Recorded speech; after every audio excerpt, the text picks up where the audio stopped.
आ गई? खुश आमदीद। अच्छा, तो इस बार शिप पर। हाँ, पिछली बार हम हवा में थे, तो मैंने सोचा इस बार हम पानी में चलेंगे। और बाद का प्लान पैराशूट के साथ जंप। हाँ, वैसे आइडिया बहुत अच्छा है, सोचूंगा इस बारे में।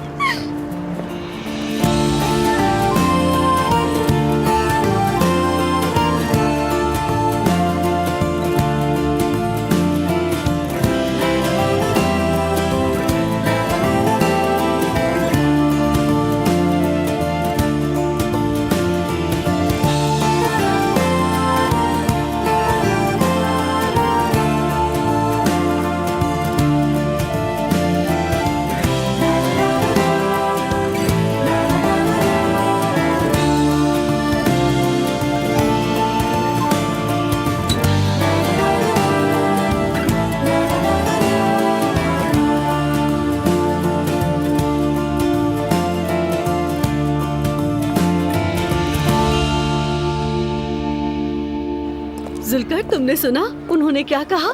इसका मतलब है मैं अमीर औरत हूँ। हाँ नायला, सुना तो है मैंने, लेकिन हम इसे सच कैसे मान लें? अगर ये सच हुआ तो सिफा सिजल वाकई अमीर फैमिली है। मैं चंद लोगों को फोन करता हूँ और बात करके पता लगाता हूँ। ठीक है, अच्छा हो जाएगा। कोई ना कोई तो जानने वाला होगा। हम किसी बूढ़ी और बीमार औरत की बात पर अंधा यकीन नहीं कर सकते। कोई नहीं जान सकता, मुस्तफा को भी नहीं पता। ठीक है, फिक्र ना करो, चलो गाड़ी में बैठो। ठीक है।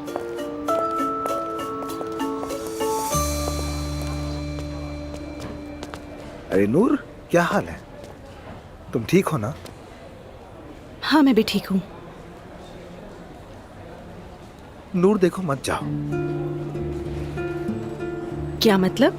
मैंने कहा ना, मत जाओ। बात सुनो, मोहब्बत के लिए अपना करियर मत छोड़ो। रमीज, ये सिर्फ मोहब्बत की बात नहीं है, मतलब आफ्टर ऑल वो मेरा शौहर है। वही तो, बिल्कुल वही बात। तुम्हारा करियर बेहतरीन है, तुम मजीद बेहतर होगी, ग्रो करोगी। तुम मत करो अपने साथ ऐसा। जब कभी तुम अपना फैसला बदल कर वापस आओगे तो ये नौकरी तुम्हारा इंतजार नहीं कर रही होगी। तुम ये सब कुछ क्यों कह रहे हो मुझसे? क्योंकि मैं तुम्हें यहाँ रोकना चाहता हूँ। मतलब नूर, तुम यहाँ के लिए परफेक्ट हो, नेक दिल हो, इसलिए आर्ट करने के लिए बेहतरीन इंसान हो, समझ रही हो? तुम और ग्रो करोगे, शायद सीईओ बन जाओ, हो सकता है यहाँ की मैनेजर बन जाओ। रमीज, नूर मेरी बात सुनो। अगर एक दिन कोई किसान मेरे पास आए और कहे कि मेरे दोस्त यहाँ आर्ट करना चाहता हूँ, तो मैं उससे कहूंगा कि मेरे दोस्त, तुम जाओ अपने फलों और सब्जियों के साथ आर्ट करो, क्योंकि तुम्हारा आर्ट वही है। इसी तरह कोई ज्वेलर मेरे पास आए तो मैं उससे भी यही कहूंगा। मैं तुमसे कह रहा हूँ, ये तुम्हारा आर्ट है नूर। देखो प्लीज, अपने मुस्तकबिल को बर्बाद मत करो। तुम ठीक कह रहे हो, मुझे भी ये जगह पसंद है, मुझे अपनी जॉब से मोहब्बत है, लेकिन और ऊपर से मर्दों पर भरोसा नहीं किया जा सकता नूर। यानी सॉरी, लेकिन मतलब तुम सब कुछ छोड़कर उसके पीछे जा रही हो और कहे तुम्हें ऐसा करने की जरूरत नहीं थी, तब तुम क्या करोगी? अपनी अम्मी और अपने बाबा को देखो, देखो किस तरह वो पल में बदल गए हैं। नूर देखो, मेरा मतलब यह है कि अगर एक दिन तुम्हारा ब्रेकअप हो जाए तो ये बहुत जरूरी है कि तुम्हारे पास फाइनेंशियल फ्रीडम और जॉब भी हो। देखो प्लीज, मुझे गलत मत समझना, मैं ये बिल्कुल नहीं कह रहा कि तुम मुझे छोड़ दो, मगर एक बात जानता हूँ, गैर जरूरी कुर्बानी हमेशा नाकदरी पर ही खत्म होती है। रमीज, मैं रोहान से ये सब बातें कैसे कहूँ? मैं नहीं कह सकूंगी। नूर, मैं कह रहा हूँ ना, तुम दोनों वहां जाकर एडजस्ट नहीं हो पाओगे।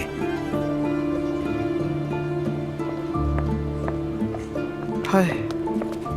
हेलो रमीज, नूर, उम्मीद है मैंने डिस्टर्ब नहीं किया होगा। ऐसी कोई बात नहीं। रमीज कह रहा था कि तुम जा रही हो यहाँ से। मैंने सोचा हमें इंटरप्ट नहीं करोगी। क्या करूँ, खुद को रोक नहीं सकी, क्योंकि मैं एक औरत को उसकी जिंदगी बर्बाद करते नहीं देख सकती। तो क्या आप भी यही बात करने वाली थी?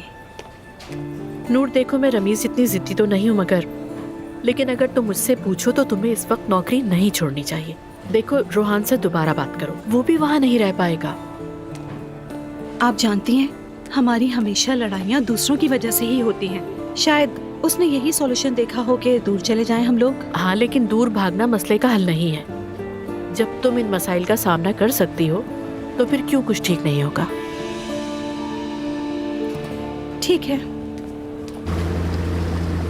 जवेरिया की बहुत याद आती है मुझे, पता है तुम्हें? वो मेरे लिए बहुत कीमती है। कभी कभी सोचता हूँ काश उसके साथ भी वक्त गुजार पाता। क्या ये दुआ की वजह से हो रहा है? नहीं नहीं, ऐसा नहीं है, मगर वो अभी बहुत छोटी है उरूज। वो अपनी माँ के साथ रहे, यही अच्छा है। हो सकता है दुआ इस बात का फायदा उठा रही हो। मुझे उससे फर्क नहीं पड़ता, सब कुछ खत्म हो चुका है, उसे भी पता है। हाँ, मगर हमारी एक बेटी तो है ना, उसकी वजह से मिलना पड़ता है हमें, वरना मुझे कोई परवाह नहीं है। हो सकता है उसकी जिंदगी में कोई आ जाए और उसके बाद वो तुम्हारी बेटी तुम्हारे पास छोड़कर चली जाए। ऐसा नहीं हो सकता, बिल्कुल भी नहीं। क्यों नहीं हो सकता असलान? दुआ भी जवान है, दोबारा शादी कर सकती है। अरे तुम्हें उसके बारे में शायद किसी ने गलत बताया है, ऐसा मुमकिन नहीं है। क्यों मुमकिन नहीं है ये?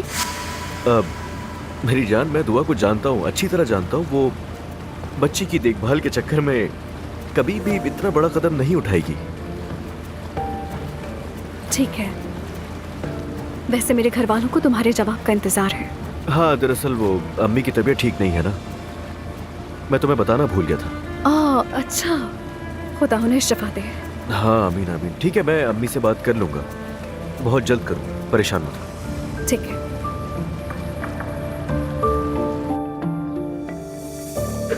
सच में यार एलिफ, तुम पागल हो। क्या करूं मैं? उस औरत ने मुझे पागल कर दिया है। यहाँ की हालत तो देखो जरा। अच्छा, वो भी नॉर्मल नहीं है। यहाँ बैठो चलो। तो ये सूटकेस उठाकर वहां जाकर बस जाने का ख्याल कैसे आया? यार मैं तो बस उसे सिर्फ डरा रही थी, लेकिन वो डरी ही नहीं। तो फिर अब मैं जा रही हूँ। और ये सब बात तुम खाला सुमैया को कैसे समझाओगी? समझाने वाली बात कोई थी ही नहीं। मैंने ज़ैनब को बता दिया था, उसने मुझे बहुत बातें सुनाई। खैर, 1-2 दिन में मैं वापस आ जाऊंगी। नूर ने भी मुझे कुछ नहीं बताया। हैरत है। खैर एलिफ, हमने फैसला किया है कि हम इन मौजुआ से दूर रहेंगे। हम अब जल्दी यहाँ से जा रहे हैं। कहाँ? मेरे वालिदैन का कुशादासी में एक घर है, हम वहाँ शिफ्ट हो रहे हैं। किस लिए? क्या खेती बाड़ी करने के लिए? सुकून के लिए। अहमकाना बातें मत करो यार। तुम मुझे पागल कहते हो और तुम मुझसे ज्यादा पागल हो। क्या ये नूर का आइडिया था? नहीं, मेरा है। यानी मैंने पूछा और उसने कबूल कर लिया। देखो, तुम वहाँ पागल हो जाओगे। तुम दोनों शहर की लाइफ की आदी हो चुके हो। वहाँ उल्लुओं की तरह क्या करोगे? नहीं, हमने फैसला कर लिया है एलिफ।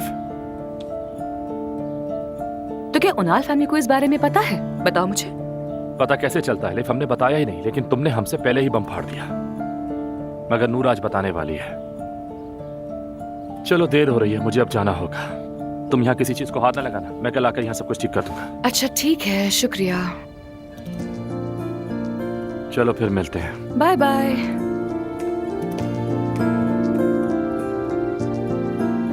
ऑनेस्टली एक बार मैं पिंकू के लिए दुआ करने जा रही हूँ कि वो कुछ कर ले। आई होप कि वो उन्हें फार्म जाने से रोक लेगी। जिस दिन मिस हिलाल घर छोड़कर गई थी उसी दिन मुकदमा दायर कर दिया था। कल पेशी है। क्या मतलब? मुल्क में दर्जनों वाकयात हो रहे हैं, केसेस तो महीनों तक चलते हैं और तलाक के मामलात में इतनी तेजी हो रही है। खानदानी केसेस ऐसे ही होते हैं, खासकर जब औरत की मजलूमियत शामिल हो। जैसे कि मैंने कोई तशद्दुद कर दिया है। या अल्लाह मुझे सब्र दे। मिस हिलाल 100% ये केस जीतेंगी क्योंकि आपकी बेवफाई साबित हो चुकी है। घर में इमाम निकाह वाली बीवी है। जज इस बात को बर्दाश्त नहीं करेगा। मतलब हमें कोई एतराज नहीं करना चाहिए?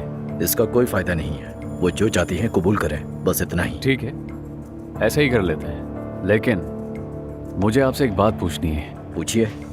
कल जब